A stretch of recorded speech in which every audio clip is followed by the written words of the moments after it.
এই রমাজান আইলেই কয় আমার অসুস্থতা বেড়ে যাবে, গ্যাস বেড়ে যাবে। অথচ পৃথিবীর সমস্ত চিকিৎসা বিজ্ঞানী একমত,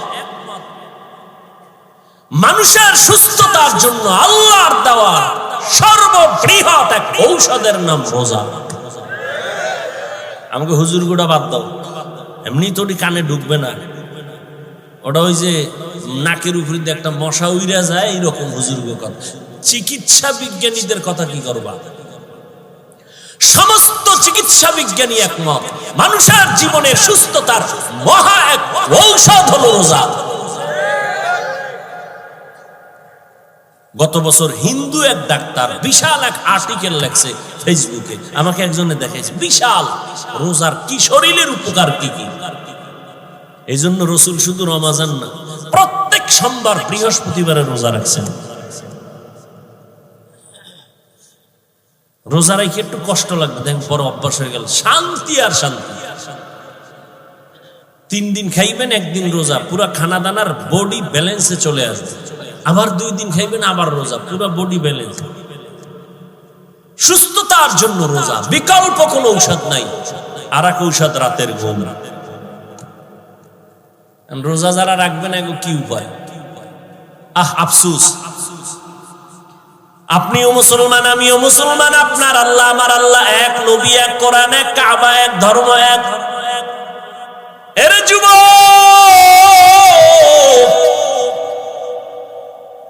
আপনি রোজা রাখতে চান না, আপনার ছেলেও চায় না, মেয়েও চায় না।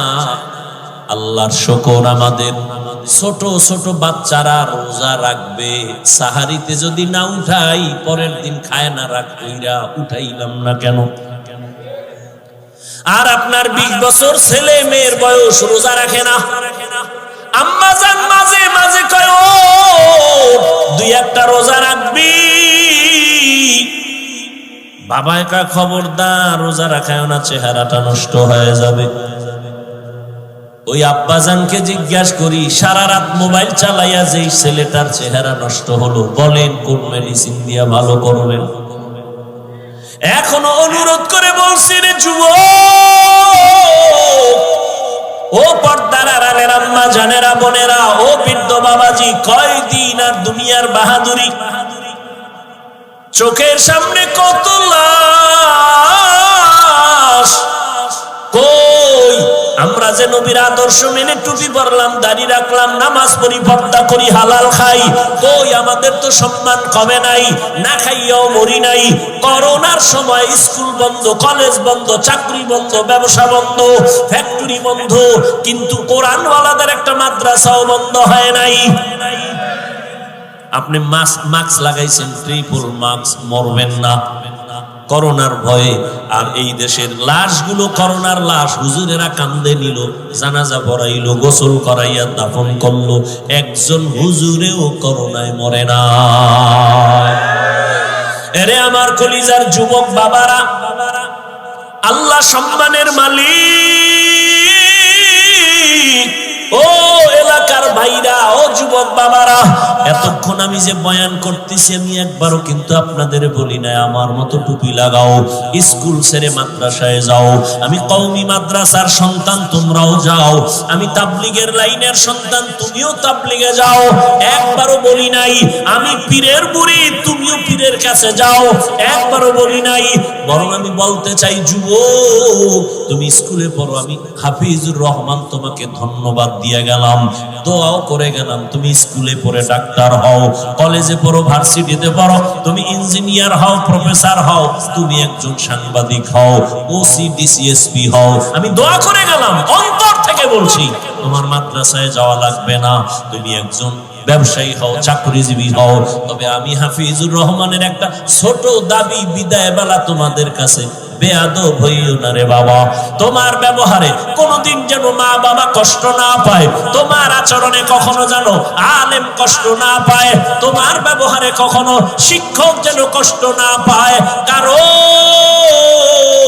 মা বাবা যদি কষ্ট পাইয়া মনে দুঃখ নিয়ে বলে, একটা নিঃশ্বাস ছাড়ে, ওই নিঃশ্বাসটা তোমার জন্য একটা আগুন। ওই আগুনটা যদি তোমার কপালে লেগে যায়, মরার আগে তোমার জীবন বরবাদ হয়ে যাবে। তোমার মতো যুবক, তোমার আচরণে শিক্ষক যদি কষ্ট পাইয়া দুঃখের নিঃশ্বাস ফেলে বলে এই কষ্টের নিঃশ্বাস যদি তোমার কপালে লাগে, তোমার লেখাপড়া ধ্বংস হয়ে যাবে। আলেমের দুঃখের নিঃশ্বাস যদি লাগে, চরিত্র নষ্ট হয়ে যাবে। এজন্য বললাম, হে যুবক, স্কুলে পড়ো, কলেজে পড়ো, চাকরি করো, ব্যবসা করো, মা বাবার দোয়া নিয়া, শিক্ষকের দোয়া নিয়া, উলামায়ে কেরামের পরামর্শ নিয়া, নবীর আদর্শ মেনে জীবনটা চালাও। এবার বাস্তবে একটু তাকায় দেখো তো, তোমার মতো যুবক জীবনে মাদ্রাসায় পড়ে নাই, স্কুলে পড়ে, কলেজে পড়ে, সত্য কথাটা স্বীকার করো। তোমার মতো যুবক জেনারেল লাইনে থাইকাও নামাজ পড়ে, বলো আসেনি? তোমার দুই পায়ে হাত রেখে বলছি, বেয়াদবি মাপ চাই, রাগ করো না। বলো, তুমি মেধা আছে, বিবেক আছে, পশুকে আল্লাহ বিবেক দেয় নাই, তুমি বলো। তোমার মতো যুবক যদি স্কুল কলেজে পড়িয়া নামাজ পড়ে, বলো তুমি কেন পারো না রে বাবা? তোমার কি সমস্যা বলো? মা বাবার কি অভিশাপ লাগছে তোমার কপালে? আমার তো মনে হয় তাই। নাইলে অভিশাপ না লাগলে তোমার মতো যুবক যদি কলেজে পড়িয়া নামাজ পড়ে, বলো তুমি কেন পারো না? তোমার মতো যুবক যদি রাস্তায় গাড়ি চালায় নামাজ পড়ে, তুমি কেন পারো না? তোমার মতো যুবক র‍্যাব, আর্মি, পুলিশ, বিডিআর এর চাকরি করে নামাজ পড়ে, বলো তুমি কেন পারো না? তোমার মতো যুবক ডাক্তার, প্রফেসর, ইঞ্জিনিয়ার 5 ওয়াক্ত নামাজ পড়ে, বলো তুমি কেন পারো না? তোমার মতো যুবক নদীর মধ্যে মাছ ধরে, নামাজ ছাড়ে না, ময়দানে কৃষি কাজ করে, নামাজ বাদ দেয় না, বলো তুমি কেন পারো না রে বাবা? আল্লাহর কসম, আল্লাহ তাআলা তোমাকে বারবার ডাকে, তওবা করো। কয়দিন আর গুনাহ করবা, কোন দিন হায়াত শেষ হবে জানা নাই। চক্ষু বন্ধ করে একটু গবেষণা করো, ভাবো, দেখো করোনার মধ্যে যুবকের লাশ, ছাত্র জনতার আন্দোলনে দেখো যুবকের লাশ, যত লাশ দেখি শুধু যুবক আর যুবক, পানির নিচে, গাড়ির নিচে, ঘুমের বিছানায় যুবকের লাশ। কয়দিন আর বাহাদুরি করবা? জীবনে তো গুনাহ মনের ঝাল মিটাইয়া কম করো নাই, মনে চাইছে দাড়ি রাখবা না রাখো নাই, মনে চাইছে নামাজ পড়বা না পড়ো নাই, মনে চাইছে পার্কে যাবা দৌড়ায় গেছো, কারো বাধা তুমি মানো নাই।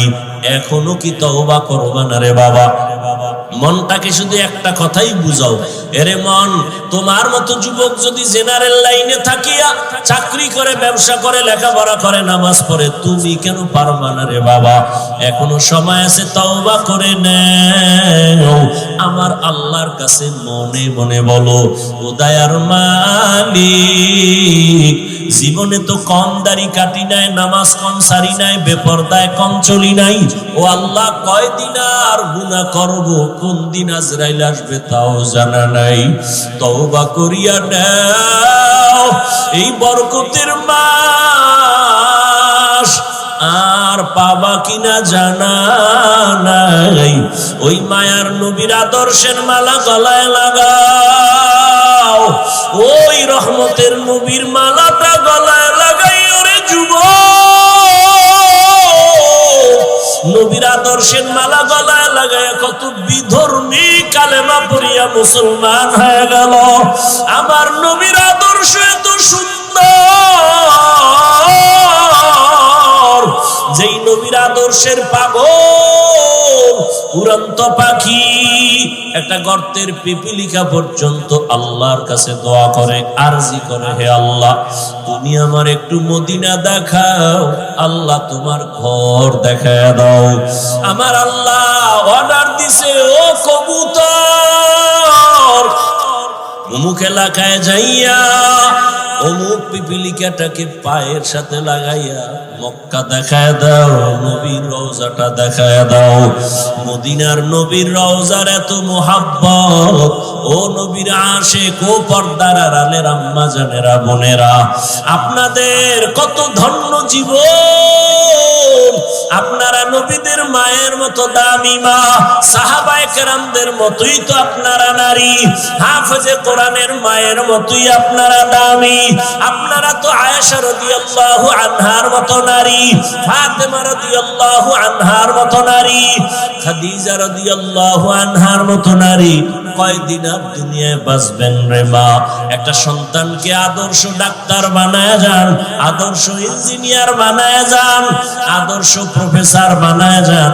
আপনার মতো কত নারী এই এলাকায় এখনো আছে বেপরদায় চলে না, নামাজ ছাড়ে না, স্বামীর মাল হেফাজত করে, সন্তানগুলো আদর্শওয়ালা বানানোর মেহনত করে, মা বাবা সন্তানের পেছনে মেহনত করে, বেপরদায় চলে না, স্বামীর মাল নষ্ট করে না, মোবাইলে সময় নষ্ট করে না। এরে আম্মা জানেরা, এখনো কি আপনারা তওবা করতে পারেন না? আল্লাহকে বিনয়ের সাথে বলেন মনে মনে, হে আল্লাহ, জীবনে আর নামাজ ছাড়বো না, বেপরদায় চলবো না, মোবাইলে সময় নষ্ট করব না, স্বামীর মাল হেফাজত করব, সন্তানগুলো আদর্শবান বানানোর চেষ্টা করব। রহমতের নবীর মোহাব্বত আর আদর্শ অন্তরে লালন করিয়া, ও বৃদ্ধ বাবাজি, আপনার মতো কত বুড়ারা মসজিদে গিয়া নামাজ আদায় করে 5 বেলার, আপনারা কেন পারেন না? রহমতের নবী এত কষ্ট জীবনে করেছেন, বিদায় বেলা নবী অসুস্থ, সাহাবীদের কাঁধে ভর দিয়ে নবী জামাতে হাজির হয়েছেন, নবী নামাজ ছাড়েন নাই।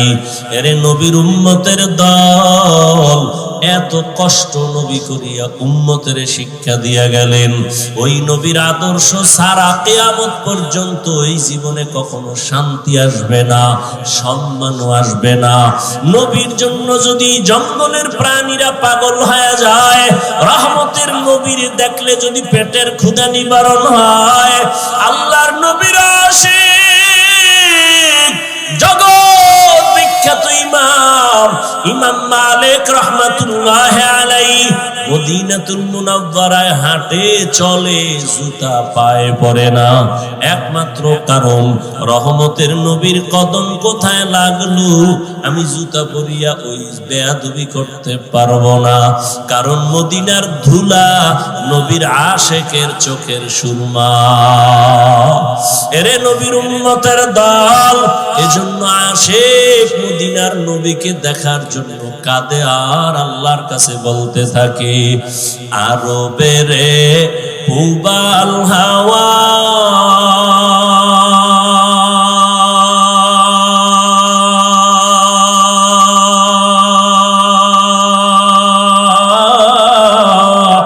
পশ্চিমে করে সুধাওয়া,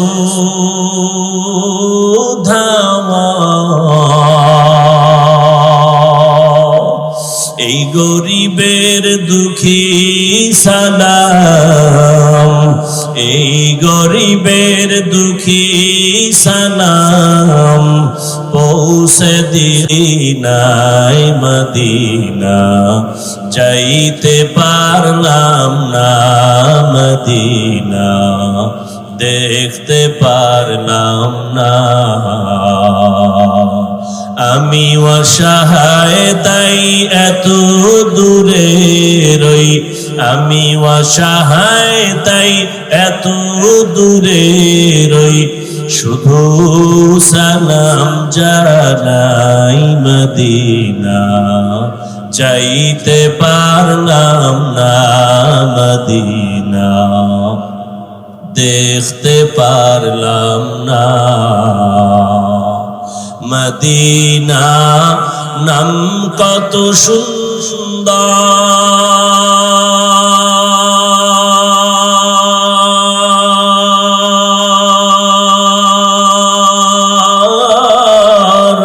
মদিনা, কেরে সেবন্তা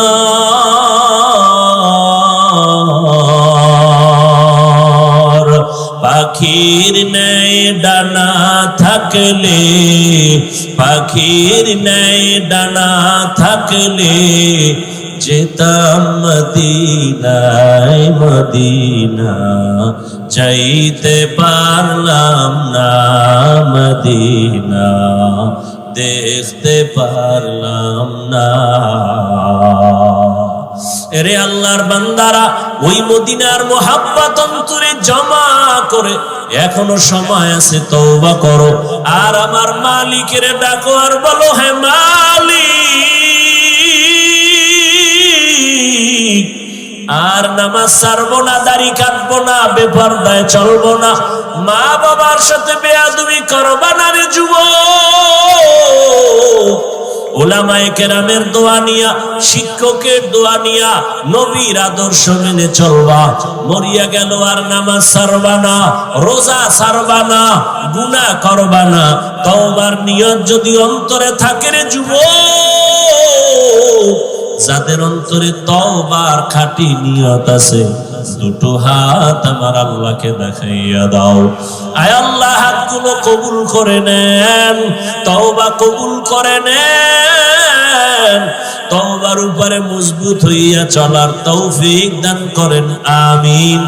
আলহামদুলিল্লাহি রাব্বিল আলামিন, والصلاة والسلام على سيد الأنبياء والمرسلين وعلى آله وأصحابه أجمعين يا أرحم الراحمين يا أرحم الراحمين يا أرحم الراحمين رب ارحمهما كما ربياني صغيرا اللهم إنك عفو كريم تحب العفو فاعف عنا اللهم إنا نسألك رضاك والجنة ونعوذ بك من سخطك والنار দয়ার মালিক,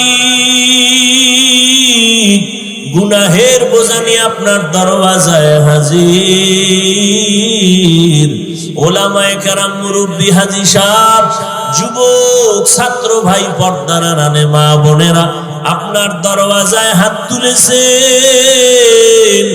আয় আল্লাহ, সবাইকে আপনি মাফ করে দেন। আয় আল্লাহ, জীবনের গুনাহ মুক্ত আমাদেরকে করে দেন, আমাদের তওবা কবুল করে নেন। আয় আল্লাহ, ঘরে ঘরে সুন্নতের বাতি জ্বালায় দেন, নবীজির রওজায় গিয়া সালাম দেওয়ার তৌফিক দান করেন, বাইতুল্লাহর গিলাফ ধরে লাব্বাইক লাব্বাইক বলার তৌফিক দান করেন আল্লাহ। আয় আল্লাহ, মাহফিল কবুল করে নেন, আয়োজনকারী সহযোগিতাকারীদের কবুল করে নেন, এলাকায় শান্তি দান করেন, সারা দুনিয়াবাসীকে মাফ করে দেন, বাংলাদেশ শান্তির দেশ বানায় দেন। আয় আল্লাহ, আমার যুবকদের দ্বীনের খাদেম বানায় দেন। আয় আল্লাহ, নামাজি বানায় দেন, কোরআন পড়নেওয়ালা বানায় দেন, মোবাইলের গুনাহের থেকে হেফাজত করেন। আয় আল্লাহ, মা বোনদের আবেদা বানায় দেন। আয় আল্লাহ, দাম্পত্য জীবন সুখময় করে দেন, সন্তানগুলো নেককার বানায় দেন। আয় আল্লাহ, আদর্শওয়ালা জীবন দান করেন, সমস্ত মসজিদ মাদ্রাসা কবুল করে নেন, অন্যান্য শিক্ষা প্রতিষ্ঠান নবীর আদর্শে কবুল করে নেন। আয় আল্লাহ, পরস্পরে হিংসা দূর করে মোহাব্বত বাড়ায় দেন। আয় আল্লাহ, সমস্ত দ্বীনি মাদারেস গুলো কবুল করে নেন, যারা ব্যবসা চাকরি করে কামাই রুজিতে হালাল ভাবে বরকত বাড়ায় দেন, হারাম থেকে হেফাজত করেন, অভাব দূর করে দেন, ঋণ আদায়ের ব্যবস্থা করে দেন আল্লাহ। আয় আল্লাহ, দিলের নেক আশা পূরণ করে দেন, মা বাবার বাধ্যগত সন্তান বানায় দেন, আদবওয়ালা বিনয়ী জিন্দেগি দান করেন, ইলম ও হিকমত আমলে বরকত বাড়ায় দেন। আয় আল্লাহ, উলামা তোলাবা উম্মতের অন্তরে ইজ্জত মুহাব্বত বাড়ায় দেন। আয় আল্লাহ, প্রবাসে আমার ভাই বোন যারা আছেন, আয় আল্লাহ, তাদেরকে হেফাজত করেন, হালাল ভাবে রুজিতে বরকত বাড়ায় দেন, সুস্থতার নেয়ামত বাড়ায় দেন। আয় আল্লাহ, কিয়ামত পর্যন্ত মাহফিল কবুল করেন। আয় আল্লাহ, এলাকার ঘরে ঘরে শান্তি দান করেন। আয় আল্লাহ, নবীজির মুহাব্বত আমাদের দান করেন, পরস্পরে মুহাব্বত তাকওয়া বাড়ায় দেন। আয় আল্লাহ, বরকতের মাস, সামনে রমজান, সুস্থতার সাথে রোজা রাখার তৌফিক দান করেন, হক আদায় করে তারাবির নামাজ আদায়ের তৌফিক দান করেন। আয় আল্লাহ আপনার মুহাব্বতে নবীর আদর্শে চলার তৌফিক দান করেন। আয় আল্লাহ উলামায়ে আহলে হকের বিজয় দান করেন, বাতিলের মোকাবেলায় বিজয় দান করেন, বাতিলকে বাতিলের দ্বারা দমন করে দেন, বাতিলের নেফাকি জাহির করে মুমিনের ঈমান আমল হেফাজত করেন। আয় আল্লাহ মা বোনদের কবুল করে নেন। ও দয়ার মালিক, আমরা যারা হাত তুলেছি জানি না ময়দানে কারা ইয়তীম, আর কোনদিন বাবাও দেখবে না, ডাকও দিতে পারবে না। অনেকে মা হারা অসহায়, গুনাহের কারণে দিলটা পাথর, চোখে পানি নাই। আয় আল্লাহ কান্নাওয়ালা চক্ষু দান করেন, মেহেরবানি করে সবার কবর জান্নাত বানায় দেন। ও সন্তান, ওই মা বাবারে কবরে রেখে কেমনে ঘুমাও? ও আল্লাহ, যাদের মা বাবা নাই সবাইকে জান্নাতের ফয়সালা করে দেন আল্লাহ। যারা বেঁচে আছেন হায়াত বাড়ায়া দেন, যারা অসুস্থ সুস্থতার নিয়ামত বাড়ায়া দেন। আয় আল্লাহ সুস্থতার নিয়ামত বাড়ায়া দেন। আয় আল্লাহ চলার পথে হেফাজত করেন, মুখালিফের মুআফিক বানায়া দেন, জাহেরি বাতিনি দুশমনের মোকাবেলায় বিজয় দান করেন। আয় আল্লাহ এই মাহফিলে যারা যুবক এলাকার সবাই মেহনত করেছে কবুল করে নেন। আমার কলিজার সাইফুল ইসলামকে দিনের খাদেম বানায় দেন। আয় আল্লাহ আরো যারা সহযোগিতা করেছেন সবাইকে কবুল করে নেন। দুনিয়ার শান্তির জীবন দান করেন। আয় আল্লাহ আমাদের সন্তানগুলো নেককার বানায় দেন। আয় আল্লাহ আমাদের রুজিতে বরকত বাড়ায় দেন, হালাল ভাবে বরকতের রিজিক দান করেন। আয় আল্লাহ নবীজির মুহাব্বতে আমাদের কবুল করে নেন, মাদ্রাসার খেদমত করি কবুল করে নেন। আয় আল্লাহ অনেক জায়গার অর্থের প্রয়োজন কুদরতের দ্বারা আসানের সাথে ব্যবস্থা করে দেন আল্লাহ। আয় আল্লাহ ইখলাসের সাথে দ্বীনের কাজগুলো করার তৌফিক দান করেন, হিম্মত শক্তি সাহস বাড়ায় দেন। নবীজির মুহাব্বতে সুন্নাতওয়ালা জিন্দেগি আমাদের দান করেন। আয় আল্লাহ ইজ্জতের জীবন দান করেন, আওয়াজে কথায় রুহানিয়াতে স্পষ্টতা বাড়ায় দেন। মুহিব্বিন মুতাআল্লিকিন যারা তাদের কবুল করে নেন। অনেকে পেরেশানিতে আছে, দোয়া চেয়েছে, আয় আল্লাহ কুদরতের দ্বারা পেরেশানি দূর করে দেন আল্লাহ। সকলের দোয়া মোনাজাত নবীজির মুহাব্বতে কবুল করে নেন। আয় আল্লাহ সাবিরিন শাকিরিন জাকিরিনদের অন্তর্ভুক্ত বানায় দেন, দিলের নেক আশা পূরণ করে দেন, মিথ্যা মামলা থেকে চিরমুক্তির ব্যবস্থা করে দেন আল্লাহ। বাতিলের মোকাবেলায় বিজয় দান করেন, ইলম হিলম হিকমত আমলে বরকত বাড়ায় দেন। সারা দুনিয়ায় খিদমতের জন্য ইজ্জতের সাথে কবুল করে নেন। নবীজির মুহাব্বতে আমাদের দোয়া মুনাজাত কবুল করে নেন। হাসবুনাল্লাহু ওয়া নি'মাল ওয়াকিল, নি'মাল মাওলা ওয়া নি'মান নাসির। ওয়া সাল্লাল্লাহু তাআলা আলা খায়রি খালকিহি মুহাম্মাদিন ওয়া আলিহি ওয়া আসহাবিহি আজমাইন। আল্লাহুম্মা বারিক লানা ফি রাজাবা ওয়া শাবান وبلغنا رمضان وأفوض أمري إلى الله إن الله بصير بالعباد آمين آمين آمين برحمتك يا أرحم الراحمين.